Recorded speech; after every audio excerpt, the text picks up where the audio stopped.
9th class का maths का पर्चा अब ई मार्किंग और OMR के तरीके से लिया जाएगा।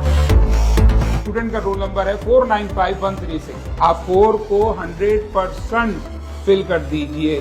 तो आप ये नहीं करेंगे क्वेश्चन 2 काट देंगे, ये पेज ब्लैंक छोड़ खबर नॉट फॉर यूज, यहाँ बच्चा कुछ नहीं देगा। अगर वो ए भी फिल कर देगा नहीं माना जाएगा, ये कैंसिल हो गया।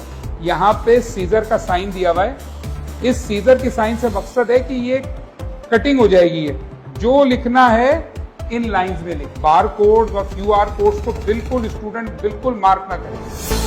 कराची में मैट्रिक बोर्ड के नए इम्तिहानी निज़ाम में 9th क्लास का मैथ्स का पर्चा अब ई मार्किंग और OMR के तरीके से लिया जाएगा। इस हवाले से काफ़ी ज़्यादा तलबा और वालिदैन परेशानी में मुब्तला हैं। उनकी परेशानी आसान करने के लिए इस वक्त हमारे साथ बोर्ड ऑफ सेकेंडरी के मॉडरेटर तौसीफ शाह मौजूद हैं। उनसे जानते हैं कि ये ई मार्किंग और OMR क्या है।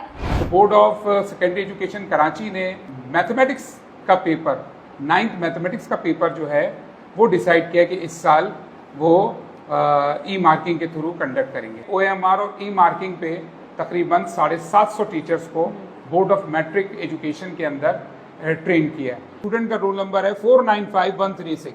अब 4 इसके नीचे 4 ढूंढिए कहाँ है, ये रहा 4।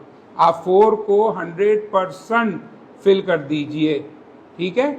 अच्छा, इसको 100%। फिर है 9। अब आप 9 की सीध में आइए और ये 9 को आप फिल कर दीजिए 100% और 6 को फिल कर दिया, ठीक है। ये देखिए आप, अब मशीन जब इसको स्कैन करेगा तो इसका नंबर ऑटोमेटिक 495136 आएगा। 1 का जवाब C है, वो 1 की C में गया और C को फिल कर दिया उसने। यहाँ पे क्या करेगा, उसको बाद में एहसास होगा नहीं मैं तो C गलत भर दिया, इसका जवाब तो A था। अगर वो A भी फिल कर देगा तो ये कैंसिल हो गया, नहीं माना जाएगा, ये कैंसिल हो गया ये मार्क्स। अब मिसाल के तौर पर कोई बच्चा को लगे कि B जवाब सही, उसने बस यूं टिक कर दिया, ये गलत है, ये गलत तरीका है, ठीक है। अब सही वाला करके दिखा, सही वाला जैसे 3 का जवाब A है तो बाकायदा उसको पूरा A फिल करना होगा। 3rd नंबर करेक्ट है, ये बिल्कुल बिल्कुल सही है 3rd, ठीक है बिल्कुल। बोर्ड ऑफ मैट्रिक एजुकेशन ने, हमने खुद 750 टीचर्स को 5 सेशन में ट्रेन किया है। खबर नॉट फॉर यूज, यहाँ बच्चा कुछ नहीं लिखेगा। क्वेश्चन 1 तो हो गया MCQs का, अब ये है क्वेश्चन 2। अच्छा, फर्ज करें मैं क्वेश्चन 2 अटेम्प्ट नहीं करना चाहता, तो आप ये नहीं करेंगे क्वेश्चन 2 काट देंगे, ये पेज ब्लैंक छोड़ देंगे। यहाँ पे सीजर का साइन दिया हुआ है, इस सीजर के साइन से मकसद है कि ये कटिंग हो जाएगी, ये कॉपी स्कैन होने से पहले कटिंग हो जाएगी। तो कोई स्टूडेंट भी इस लाइन से बाहर ना जाए लिखते हुए, जो लिखना है इन लाइंस में लिखना है, इन लाइन से बाहर किसी भी स्टूडेंट को नहीं जाना है। खुदा ना खास्ता अगर फर्ज कीजिए कोई बच्चा लिखता हुआ यहाँ चला गया कि उसने यहाँ लिख दिया A² - B², अब वो कटिंग में तो कट गया। और ये बार कोड्स और QR कोड्स को बिल्कुल स्टूडेंट बिल्कुल मार्क ना करें। मिसाल के तौर पर क्वेश्चन 2 अटेम्प्ट करेगा तो ये क्वेश्चन 2 का बार कोड है, और जब ये ई मार्किंग के लिए चेकिंग पे जाएगा तो क्वेश्चन जो टीचर चेक करेगा उसको क्वेश्चन 2 ही नजर आएगा। बच्चे कहते हैं कि स्टूडेंट के सर सॉल्व करते में पेज शॉर्ट पड़ गया, अब हम अगले पेज पे तो जा नहीं सकते। तो आगा खान की ई मार्कर्स से मेरी बात हुई तो वो ये कहते हैं कि इस वो मैथ, सिर्फ मैथ के सब्जेक्ट की बात कर रहा हूँ, कि वो मैथ पे बीच से पार्टीशन कर देते हैं और सवाल को सॉल्व करते हुए चलते हैं यहाँ पे, और जैसे सॉल्व यहाँ तक इनकम्प्लीट है तो फिर इसको यहाँ ले आते हैं, ये यूं सॉल्व करते हुए ऊपर यहाँ पे सॉल्व करते हैं ताकि वो यहाँ पे उनका सवाल एंड हो जाए। सेक्शन बी के हर सवाल के लिए 1 पेज ब्लैंक दिया है, 1 पेज दिया है बोर्ड ने। सेक्शन सी के लिए याद रखिएगा क्योंकि वो लॉन्ग क्वेश्चंस होते हैं, उसके लिए 2 पेजेस दिए। ये कॉपी कंप्लीट हो जाएगी तो अब सुनिए अगला स्टेप क्या है। फिर ये कॉपी जाएगी स्कैन होने। स्कैन होने के लिए ये जो आपको सीजर का साइन नजर आ रहा है, यहां से कॉपी की होगी कटिंग, यहां से कॉपी की होगी कटिंग। फिर ये पूरी 24 पेज की कॉपी एक स्कैनर में रखी जाएगी।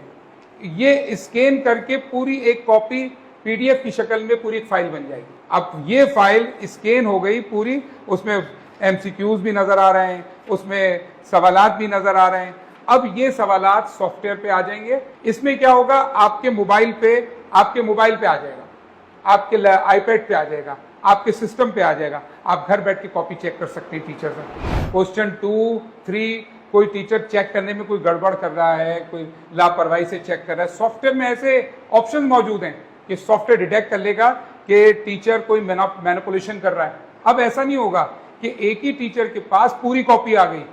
एक टीचर के पास कभी क्वेश्चन 2 आया है, कभी 7 आया है, किसी टीचर के पास 3 आया है, और पीछे सॉफ्टवेयर उसको चेक करके एक जगह जमा करता जा रहा है उस रोल नंबर पे रिजल्ट को। इससे क्या फायदा होगा, अगर एक बच्चे ने सही लिखा है तो उसको पूरे मार्क्स मिलेंगे, टीचर को मार्क्स काटने की गुंजाइश ही नहीं होगी, क्योंकि क्राइटेरिया ही 3 होंगे, या तो वो फुल मार्क्स दे, या वो एवरेज मार्क्स दे, या बिल्कुल कम मार्क्स दे। वो जो मैनिपुलेशन करते थे वो खत्म हो जाएगा। अगर कोई स्टूडेंट सवाल नंबर 3 उसको अटेम्प्ट करना हो और वो 2 कर लेता है और 2 के नीचे जो है वो सवाल नंबर 3 कर लेता है, इससे क्या होगा? गड़बड़ हो जाएगी।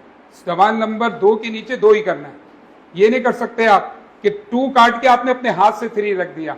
इसका नुकसान क्या होगा, जो बार कोड क्रिएट हुआ हुआ है, जो उसका कोड क्रिएट हुआ हुआ है, वो उससे मैच नहीं करेगा। स्टूडेंट्स को ये देखना चाहिए ये वीडियो, क्योंकि इसमें हमारे साथ सर तौसीफ मौजूद थे। उन्होंने सारी तरीक़ेकार भी बताया ई मार्किंग और OMR का, कि अगर स्टूडेंट्स ने कोई गलती की तो इसमें कोई गलती की गुंजाइश नहीं है, क्योंकि तमाम तर चीज़ें जो है इन्होंने तफसीलात से आगाह कर दिया है। और अगर कोई स्टूडेंट मिस्टेक करता है तो उसके लिए मसला पैदा हो सकता है, क्योंकि अब जो पेपर लेने जा रहे हैं वो जदीद तरीके से लेने जा रहे हैं, और उसमें जो है कोई मैनुअल बच्चा अगर अपनी तरफ से कुछ भी करना चाहे तो वो उसके लिए